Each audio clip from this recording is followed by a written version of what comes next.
Right. Well, good morning. I am still sitting in the corner of my little office here at home. Although the good news is, as of about 2 weeks ago, we've been returning back to the university under safe conditions. And of course, that's a calculated risk. We know that the pandemic hasn't ended.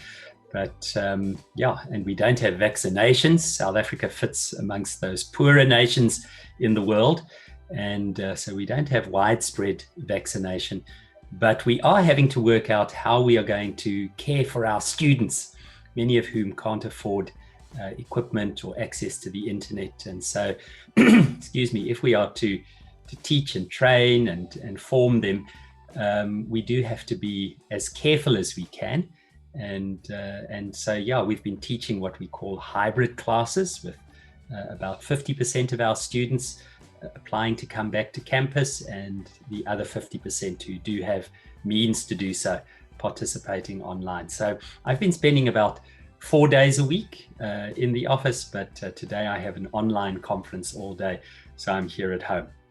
Now, today is the 18th of March, and next week on Sunday, the first day of our week, 21st of March, it's Human Rights Day in South Africa. Now, for South Africans, the notion of human rights is a particularly important thing, as you can imagine, with our history of colonialism and apartheid and the dehumanization of many of our citizens, particularly our Black and brown sisters and brothers who have been systematically dehumanized because of race throughout the centuries, first by the Dutch and then the British, and later, of course, by our own South African apartheid government. And so on the 21st of March each year, we celebrate Human Rights Day. And this is an opportunity for us to remember the tremendous sacrifices that many of our grandparents and parents paid so that we might have the right to have rights. Now, I use that phrase very deliberately because Sela Benabib, one of the sort of theorists around human rights and democracy, makes that distinction, that the right to have rights and having rights are actually two distinct things. They're not the same thing. And we certainly see that here in South Africa. We have a very progressive constitution, but as I've spoken about elsewhere, the reality is that since 1994, when we had our first democratic elections, South Africa has really struggled to undo the hundreds of years of systematic structural oppression that we have lived with, the intentional structural dehumanization of many of our citizens. And so it's taken a tremendous amount of time, and this is an incredibly complex issue to deal with. The justice issue is absolutely clear.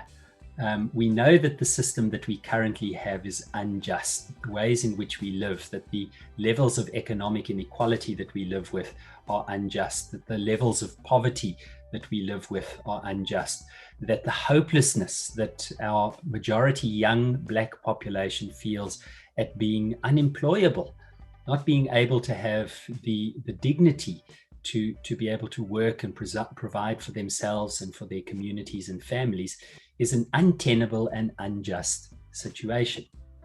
Now, in my own work and in the work of my students, I've often encouraged them not to use the phrase post-apartheid South Africa, because somehow that language, as a theologian, I'm often thinking about the meaning of language, what words mean.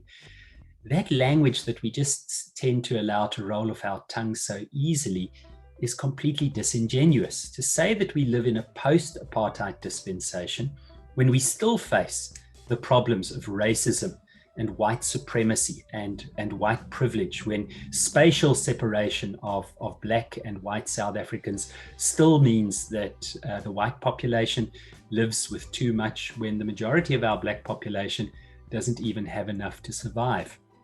When we see these kinds of realities, even though we have the right to have rights, we know that apartheid is not past. And so to use a phrase like post-apartheid South Africa is not only disingenuous because it's not true, but it's also harmful. It says to the majority of our citizens who experience the slow violence of poverty and dehumanization every day, that their reality is untrue, that somehow we're questioning the reality in which they live. So I encourage my students to speak of, a post-democratic dispensation, or perhaps the new South Africa, because there are some aspects which are new, certainly legally and politically. But I encourage them not to use the phrase post-apartheid South Africa. In fact, in some senses, if we were honest, we would have to say that we live in most apartheid South Africa. Sampieter Blanche, a social economist, has shown that white South Africans have never been as prosperous on the whole as we have been since 1994. So white South Africans have continued to hold the lion's share of the economy. We continue to dominate public space. Look at the adverts on our TVs, the billboards that sell products. All of these seem to present what I would call the white life. This is the desirable life to have. This is the kind of good life that people are presented with, as if that is the way to live. Imagine being a young black child growing up in this world where the aspiration that you're presented is the aspiration of whiteness. How unjust is that? Now, that means that for persons like myself, white persons in this country, we have a tremendous amount of responsibility to figure out what we will do in order to deconstruct our privilege, how we will give it away, how we will see that for sisters and brothers who still face the injustices of our political and social history, we will give away our privilege and be part of the solution. And what Peter Story rightly says is that very often Christians have been part of the poison rather than part of the cure of the nation's ills. Now, I want to just talk about that for a moment. The 21st of March is Human Rights Day, and sadly, in Christian communities around the world, and it's the same here in South Africa, there's often been a separation between our public lives and our faith life. Somehow we think that our faith is a private matter. It's something that we do in our homes. It's something that we do in our churches, our mosques, our temples, not something that has an impact on our private life. And that's just completely disingenuous. You would have seen from my other video speaking about African public theology that there really is no such thing as a private faith. Every faith conviction has public consequences. If you believe something to be true and it shapes the way in which you live, it's going to impact your spending, your voting. It's going to impact the way in which you live with others, the ways in which you deal with difference, the way in which you deal with privilege. And so the reality is that we shouldn't separate our public life from our faith life. And on this note, I want to say that human dignity is fundamentally a gospel issue.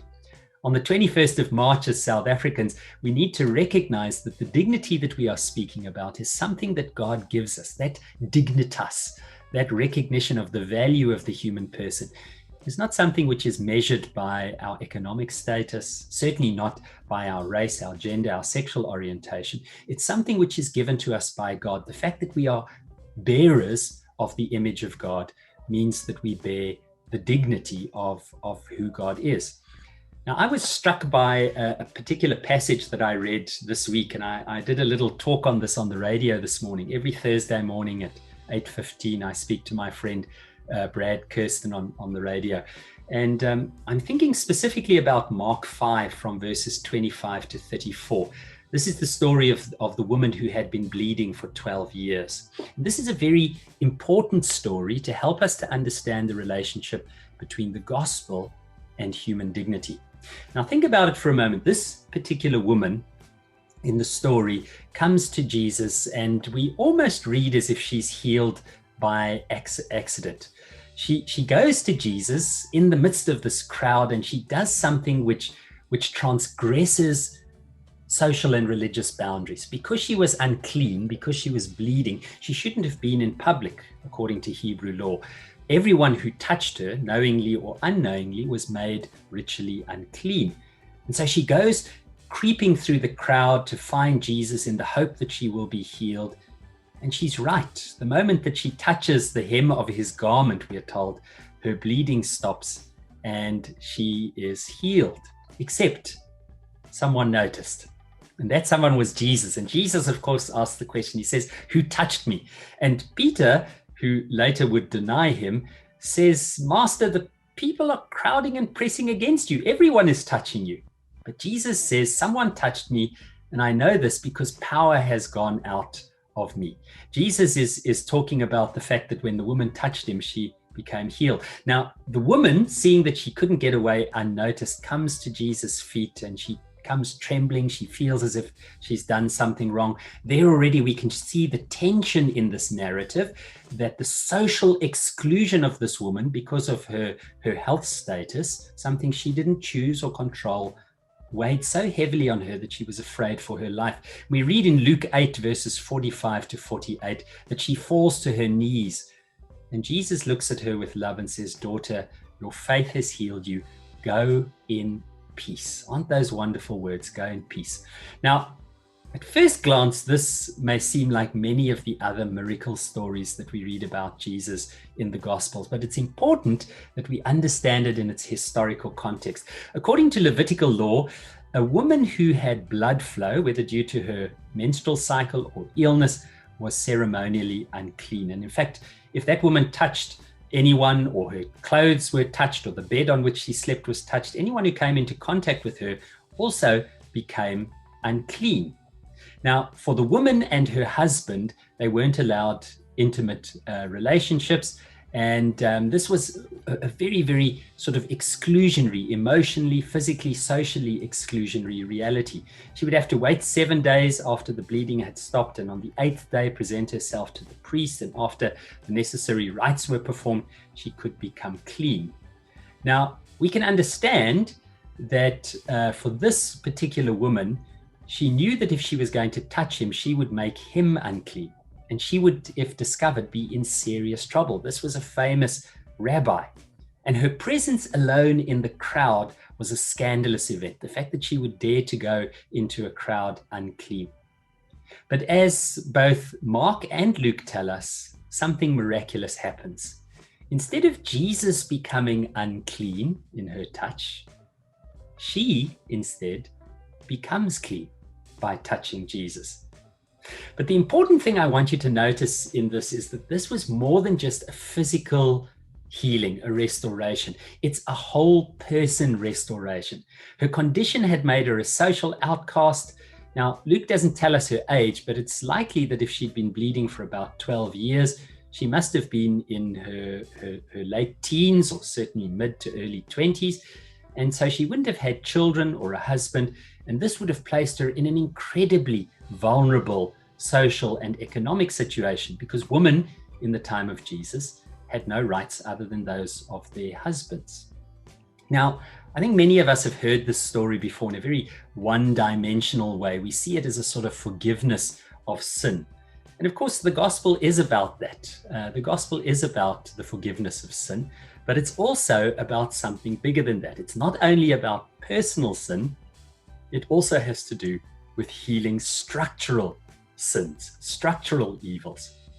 Of course, from Jesus' very first sermon in Luke chapter 4, verses 18 to 19, we get an idea that Jesus is going to deal with both the personal and the structural. He says, "The Spirit of the Lord is upon me," quoting Isaiah, "for he has anointed me to preach good news to the poor. He sent me to proclaim freedom to the captives and recovery of sight to the blind, and oppress the free, to proclaim that this is the time of God's favor."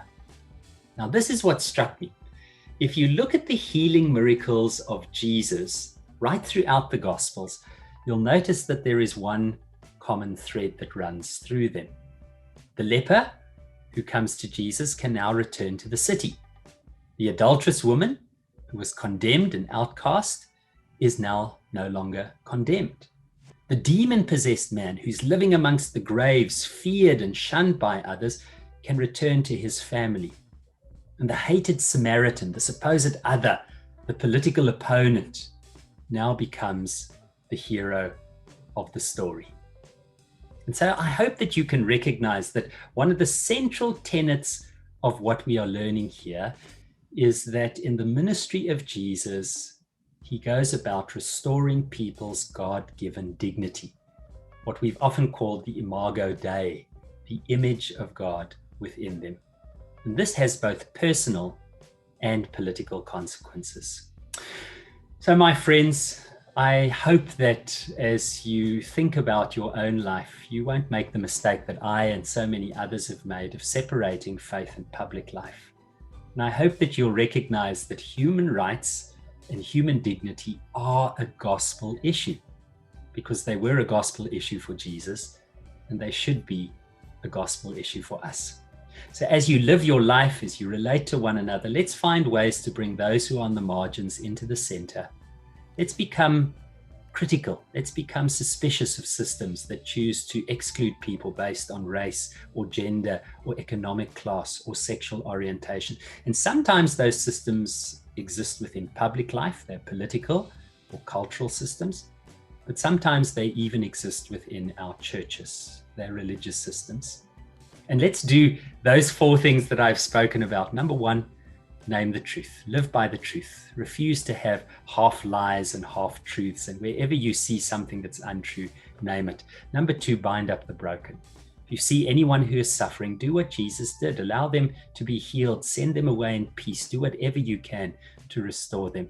Number 3, find everything that you can do in order to live the alternative. Don't buy into those systems that oppress, that separate, that sow hate and division. Do everything that you can to live the alternative. Live the kingdom life of God. And number 4, in whatever way you can, peaceably but powerfully, replace evil with good. So thanks for listening today. I wish all of my South African sisters and brothers and siblings a blessed Human Rights Day. And pray that your lives will exemplify the dignity of Christ and recognize the dignity of God in others. Thanks for watching, and I look forward to being in touch with you. And I'd love to hear your own reflection on this notion of human rights and the gospel. How do you think about human rights? Is this truly a gospel issue? In what ways can we, as persons who bear the image of God, make this more central to our faith? So thanks for watching, and I look forward to hearing from you. Leave me a comment in the show notes, and please subscribe to the channel. I'd love to be in contact with you.